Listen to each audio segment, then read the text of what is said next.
GRWMsound.com.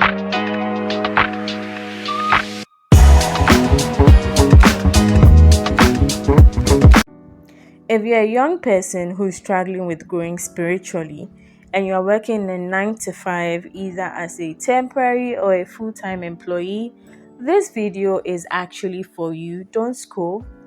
As someone who's currently in this space, I'm going to hold your hands and say this.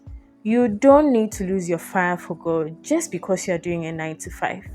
Hi, my name is Nike Antonio, and on this channel, I share with you valuable information and tips on beauty, life, and faith.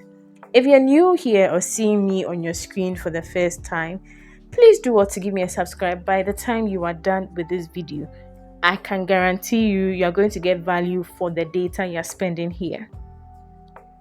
Backstory: in 2020, I started a business and I ran this till sometime in 2022. However, when I got a job in 2023, I struggled to keep up with my spiritual discipline of prayer and the word. It felt like an honest internal struggle that didn't want to end. It looked like the enemy was forming against my spiritual life. But slowly I navigated that season and I put in systems that actually worked for my busy schedule. And if I'm going to speak with you now, here's something I'll not be afraid to tell you. For some, this season is a time to form the life you need to balance work and life, whilst for others, it's a season to build capacity in the world of work.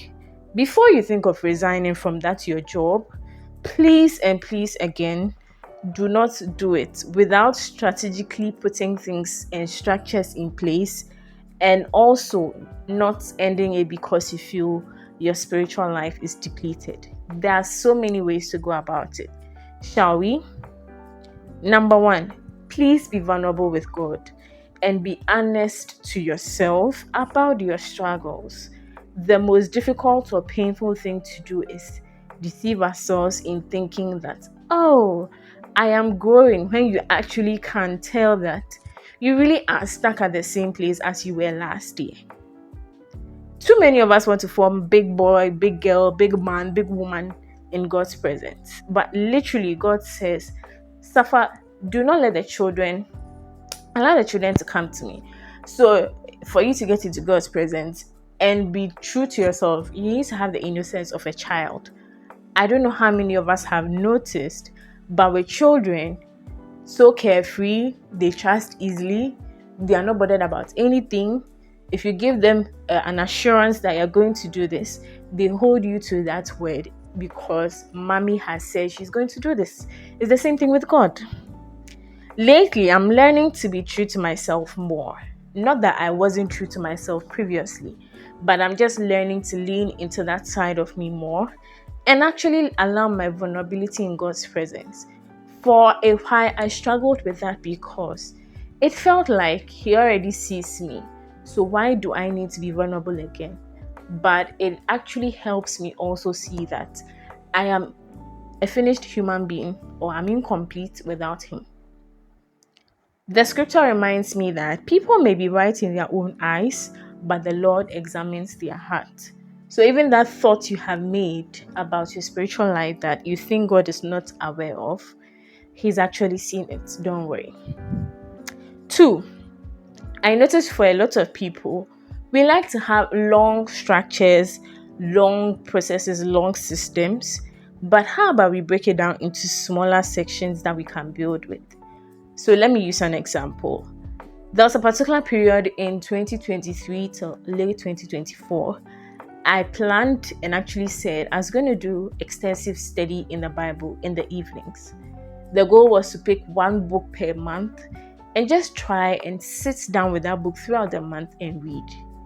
However, as I set that goal, I realized over time that it wasn't going to work because halfway through, with my tired self, I'm either asleep on my Bible, the Bible has fallen down, my journal is flying somewhere, and it kind of became like I'm always sleeping in the middle of it. I actually felt guilty.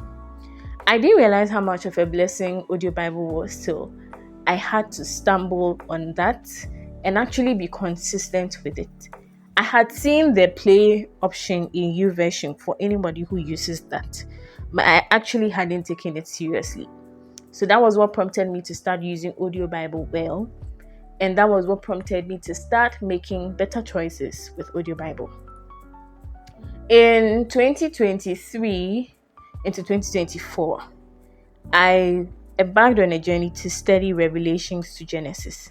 And here's the truth. It was a bit bulky, but I listed out the things I wanted to do or what I was seeking to achieve by doing that whole study.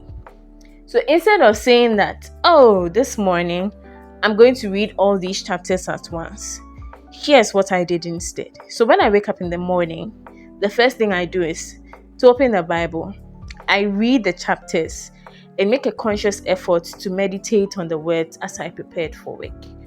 As I am going to bath, as I'm dressing, as I'm preparing breakfast or lunch, I'm just ruminating on what I had read and just trying to let the stories play in my head, especially for Old Testament stories, because you'll be amazed the kind of things that went on and start asking yourself a lot of questions through the Bible. Audio Bible actually saved me on days when I had to drive, or on days when I had to join somebody to go to work. So either my dad, my mom, my sibling, any of those. However, on days where I couldn't do that and maybe I was in a hurry, I woke up late and I had to pick public transport in Ghana, what we call trotro. I had to use Audio Bible, and as noisy as some of these transport operators and buses can be, I had to use it at the highest level. So I keep it playing in the background till I get home or till I get to my destination, and then I start thinking about it all over again. I used to keep my prayer times in the evening. However, I noticed that I said I was going to do prayer 1 hour in the evening. Between the time I would get home, the time I would change out of work clothes, the time I'll try and prep for work lunch the following day, the time I'll try and sort out things I need to carry to work the following day, I'll be so exhausted. Praying for 1 hour looked realistic on paper, but in reality, really didn't happen that way, because the body was willing, the spirit was willing rather, but the body was really weak. So here's what I do now. I don't fix prayer to be only 1 hour a day. Let's be honest. It seems practical, but half the time you are always tired after work. It would look like a struggle till you ask God to help you. But somebody like me who understands my season and knows the current phase of life I'm in, I decided to put it in bits. So in the morning when I wake up after doing the study, I'm praying. On my way to work, I'm praying. When I'm coming from work or I'm walking home, I'm praying. When I'm doing all those preps, I'm praying. While at work, if you are feeling overwhelmed and you don't really have the desire to pray, here's a hack you can use while you're at work. If you can, please play soft worship instrumentals in the background.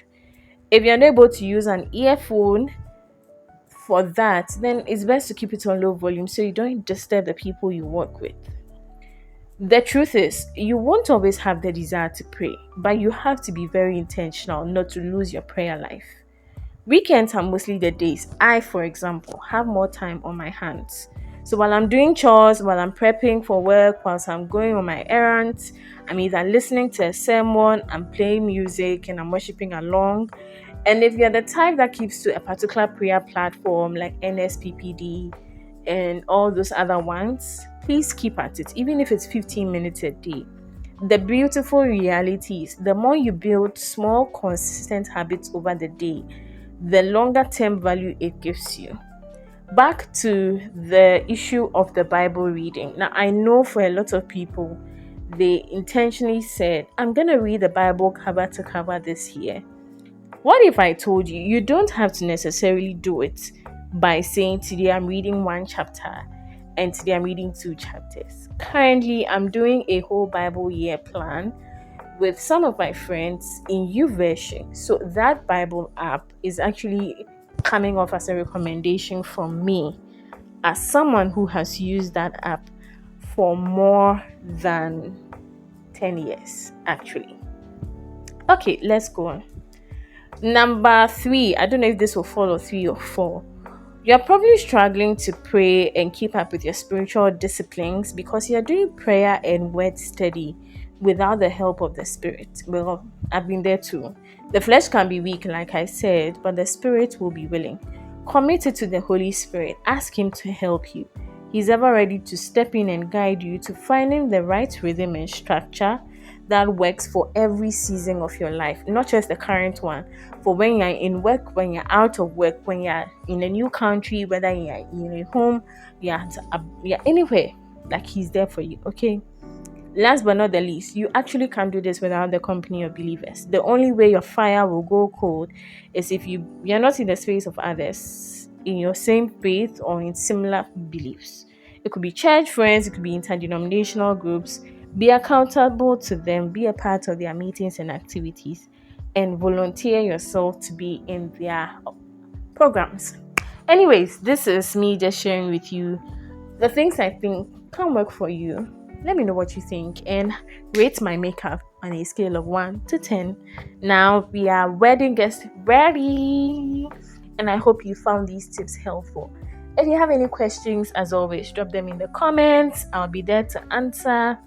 And as always, let me know what you think.